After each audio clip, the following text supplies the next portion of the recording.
Bismillahirrahmanirrahim. Teman-teman yang dirahmati Allah Subhanahu wa taala, kita lanjutkan tentang masalah sabar. Terutama sabar zulzilu, ketika kita diuji dengan ujian ego, marah, perasaan, sakit hati, yang kayak gitu-gitu. Ini ujian jauh lebih berat daripada ujian fisik dan ujian harta. Termasuk rasa cinta, rasa benci, kadang itu menjadi ujian. Kenapa ujian? Bikin kita jadi tidak lagi logis, nggak realistis, dan kadang-kadang mengabaikan hal-hal nilai-nilai yang kita selama ini pegang sebagai satu kebenaran. Kita mengabaikan batasan-batasan syariat. Ini semuanya ujian dari Allah Subhanahu wa taala. Sehingga tidak disebut orang yang beriman kecuali ketika Allah Subhanahu wa taala melihat dia sabar dalam ujian. Kalau dia nggak sabar dalam ujian, malah di dalam pembukaan surat Al-Ankabut tadi Allah menggolongkan mereka termasuk orang-orang yang munafik. Apa arti yang orang munafik? Orang yang mengaku beriman tapi sebetulnya dia tidak beriman. Apa salah satu buktinya? Dia tidak sabar. Jadi kalau kita mau menilai diri kita mukmin atau munafik, dan ini bukan materi untuk menjudge orang lain, oh ternyata dia itu munafik, bukan. Lagi-lagi konsep kita belajar itu angle-nya untuk diri kita sendiri.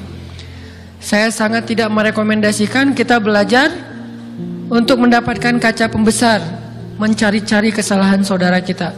Tapi kita belajar untuk semakin bisa bercermin untuk menemukan aib dan kekurangan diri kita.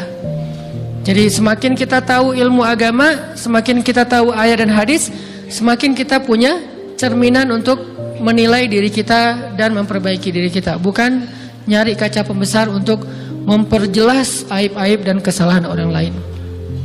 Kalau kita pengen menilai diri kita ini orang yang mukmin atau munafik, caranya lihat aja kita sabar nggak nih, terutama dalam masalah emosional, dalam masalah ego, dalam masalah marah, dalam masalah hawa nafsu, dalam masalah perasaan cinta, dalam masalah benci segala macam. Masih bisa nggak kita adil bahkan kepada orang yang kita benci? Adil kepada orang yang kita benci, adil kepada musuh sekalipun. Bahwa jangan sampai kita gara-gara nggak suka kepada seseorang kita berlaku zalim kepada dia. Jangan. Ini berarti kita harus ngelawan ego kita sendiri. Ego untuk memaafkan orang lain, ego untuk bisa melupakan kesalahan orang lain, ego untuk bisa berlapang dada dengan hal-hal yang nggak nyaman daripada orang lain. Ini adalah ujian yang paling berat. Di situ kita bisa lihat kita nih mukmin atau munafik. Kalau nggak pernah sabar sama sekali dalam masalah ego, dalam masalah emosional, berarti jangan-jangan kita tergolong di antara orang-orang yang kata Allah, wa ma hum bimu'minin, mereka bukan orang yang beriman. Kata Allah di surat Al-Ankabut, mereka itu adalah wala ya'lamannallahul munafikin, orang-orang yang munafik. Nauzubillah min dzalik. Kalau kita merasa pernah sabar terhadap emosi kita, sekarang kita lihat sesering apa kita sabar terhadap emosi kita. Maka derajat seorang mukmin tergantung tingkat kesabarannya. Ada yang orang sabar hanya kalau disakiti dengan satu kata. Ada yang sabar dengan satu kalimat. Ada yang sabar dengan satu paragraf. Ada yang sabar dibully rame-rame juga dia sabar. Berarti lahum darajatun inda rabbihim. Orang beriman juga bertingkat-tingkat. Dan tingkatan itu tergantung tingkat kesabaran kita dalam menghadapi ujian. Salah satunya ujian emosional kita, perasaan kita.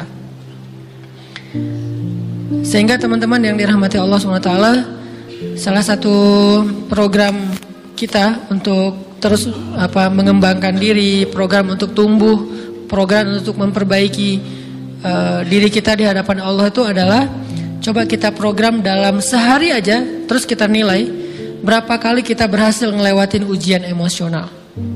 Bukan cuma marah, termasuk cinta, benci, tersinggung, sakit hati, kayak gitu-gitu.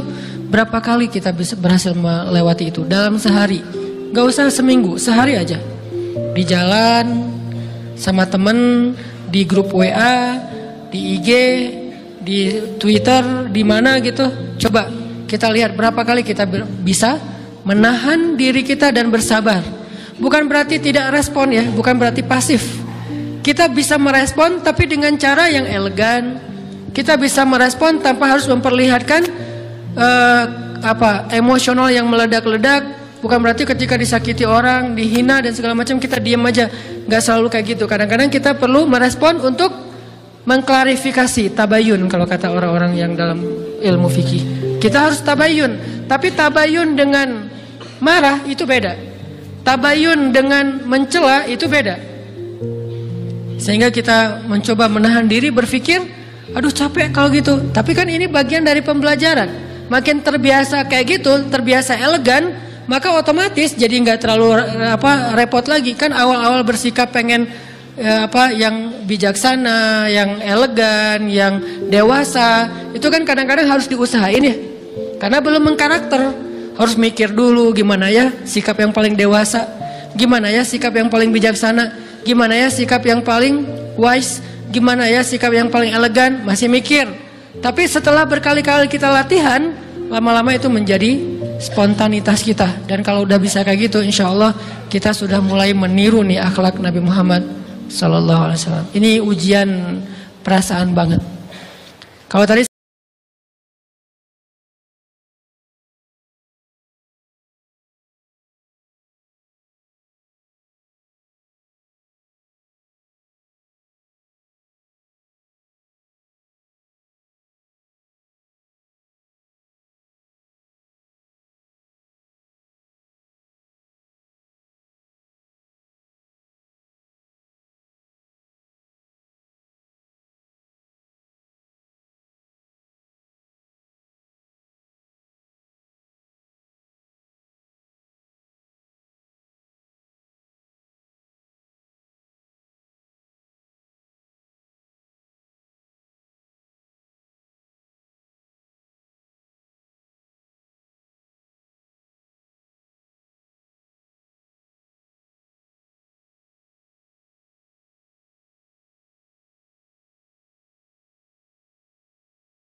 kita pasti akan punya harapan.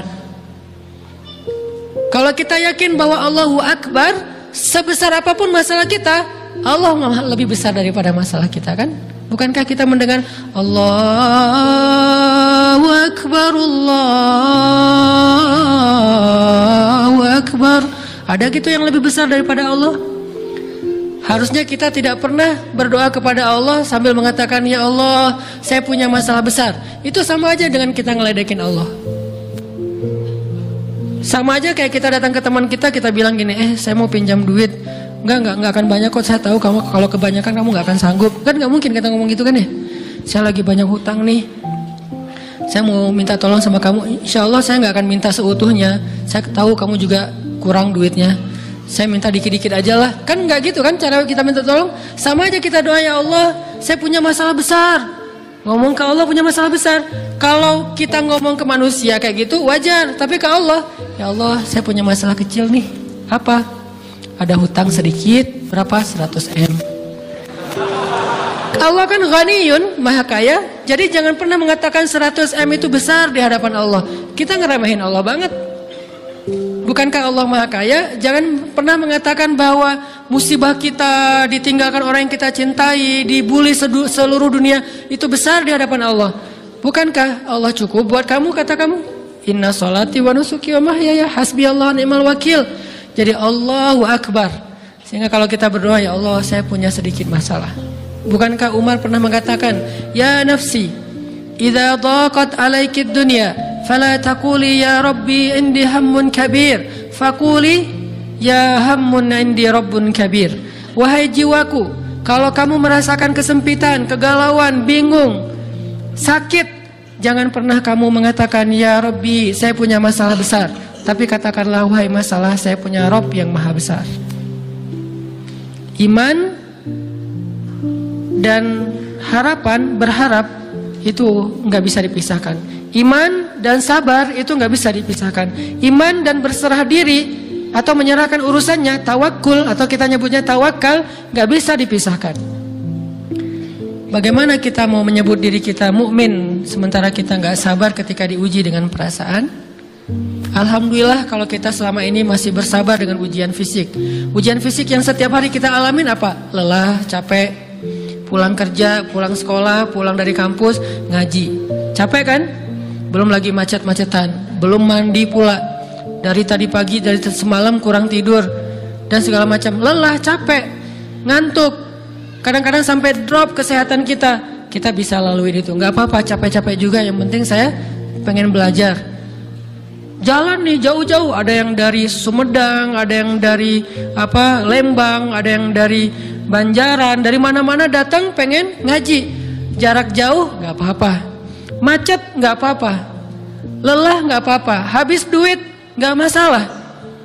Tapi sampai di sini kesenggol dikit aja sama teman kita, dalam ucapan mungkin, dalam ekspresi, kadang-kadang kita senyumin nggak dibalas senyum, atau mungkin hal-hal sepele, itu bikin seolah-olah amal kita yang udah habis-habisan tadi jadi berkurang sampai habis pahalanya. Ujian perasaan. Kadang-kadang datang ke sini nggak ada rasa tidak nyaman sedikit mungkin dengan teman kita atau dengan orang yang di sebelah kita, akhirnya kita merasa tersinggung, akhirnya kayak jadi berlebih-lebihan di tangga, di pintu, pas keluar, di tempat wudhu, di mana, hal sepele sebetulnya, tapi mengganggunya bukan fisik kita, yang terganggu bukan harta kita, tapi yang terganggu perasaan kita nih, rasa nyaman kita yang terganggu, seolah-olah hilang semuanya. Jadi nggak berarti. Ini namanya ujian, teman-teman. Mudah-mudahan kita bisa istiqomah dalam masalah perasaan ini. Pertanyaan sederhananya adalah gimana sih cara kita menghadapi itu? Saya juga lagi belajar. Ini bukan kata saya ya, tapi saya coba merangkum dari beberapa hadis, dari beberapa ayat. Mudah-mudahan ini jadi semacam tips dari Allah, dari Rasul, cara kita supaya lebih sabar dalam menghadapi ujian, khususnya ujian perasaan. Pertama, saya mengambil dari hadis riwayat yang diriwayatkan dari Abu Hurairah, hadis Hasan. Nabi SAW mengatakan, "Ma yazalul bala'u bil mu'mini wal mu'minati fi nafsihi wa waladihi wa malihi hatta yalqallaha ta'ala wa ma 'alaihi khati'ah." Tidaklah seseorang selesai diuji, baik dia laki-laki, orang yang beriman, atau perempuan yang beriman, baik itu ujiannya terjadi pada dirinya, atau melalui anaknya, atau melalui hartanya, artinya ujian harta, ujian fisik, ujian perasaan, sampai dia bertemu dengan Allah, dan dia tidak punya dosa. Apa maksud dari hadis ini? Ujian itu tidak akan berakhir, kecuali kalau dosa kita sudah habis. Allah akan menguji kita terus untuk membersihkan diri kita dari dosa. Sehingga yang harus kita coba bangun awareness dalam diri kita kalau lagi diuji, Allah pengen membersihkan dosa saya nih. Sehingga kita ridho dengan ujian, bukan ikhlas ya. Kalau ikhlas ibadah, kalau ujian ridho, rela. Saya ridho ya Allah, walaupun ini berat. Saya ridho ya Allah, walaupun saya berharap Engkau beri jalan keluar. Saya ridho ya Allah, walaupun saya berharap ditolong oleh Allah. Tapi tetap ridho diberikan ujian itu, sambil berdoa diberikan jalan keluar, ditolong, diberikan keajaiban. Cuman gak mau mengeluh. Dan berdoa meminta jalan keluar, bukan mengeluh. Itu ibadah. Berdoa itu ibadah dalam Islam. Sehingga Allah suka banget sama hamba yang berdoa. Allah suka dengan hamba yang curhat. Nabi itu kalau lagi curhat, doanya aja bisa berjam-jam cuma doa doang tuh. Kayak hadis Aisyah pas lagi cemburu malam-malam kan. Aisyah lagi tidur. Ini jatah malamnya Aisyah. Tiba-tiba dia nyari-nyari raba-raba. Nabi nggak ada. Dicari di kamar mandi nggak ada. Biasanya Nabi sholat di sebelah Aisyah. Wah, curiga nih, jangan-jangan ke rumah si fulan. Dicari ke rumahnya, ditelepon gak aktif, mungkin lagi dicas, datang ke rumahnya, ketuk pintu. Hafsah, Nabi di rumah kamu enggak? Enggak Aisyah, beneran. Cari ke rumah Sofia. Sofia, Nabi di sini enggak? Enggak, beneran. Cari ke rumah Maria. Maria di sini enggak Nabi? Enggak. Kemana ya Nabi? Rumah istri-istri yang lain enggak ada. Pas balik ke rumahnya, ngelewat masjid, ngelihat Nabi lagi sujud di Masjid Nabawi di mihrab. Dan Aisyah mendengar Nabi menangis sambil berdoa. Dan sujudnya itu seperti membaca 1 juz Al-Quran. Dan itu isinya doa nangis. Robbi. Jadi kalau kita katakan gak usah banyak berdoa sama Allah, malu. Justru Allah suka kepada hamba yang berdoa. Justru sebaliknya, kalau kita jarang berdoa atau enggan berdoa, buat Allah itu orang sombong. Allah gak suka hamba kayak gitu. Kamu gak butuh saya. Sama kayak kita lagi ada masalah, punya teman yang punya kelebihan harta, terus kita kayak bingung gitu nyari kesana kemari pinjaman, dia nggak dikasih tahu. Pas dia tahu dari orang lain, dia ngomong apa? Kamu nggak nganggap saya ya? Emangnya saya bukan teman kamu? Kok kamu punya masalah keuangan tapi saya nggak dikasih tahu, malah saya tahu dia dari orang lain? Tersinggung kan? Kalau teman kita aja tersinggung, apalagi Allah. Kamu punya masalah kok nggak ngomong ke saya, wahai hambaku? Bukan berarti Allah nggak tahu. Allah tahu, cuman Allah berhak, bukan ingin ya, berhak untuk dilibatkan. Allah berhak untuk dicurhatin.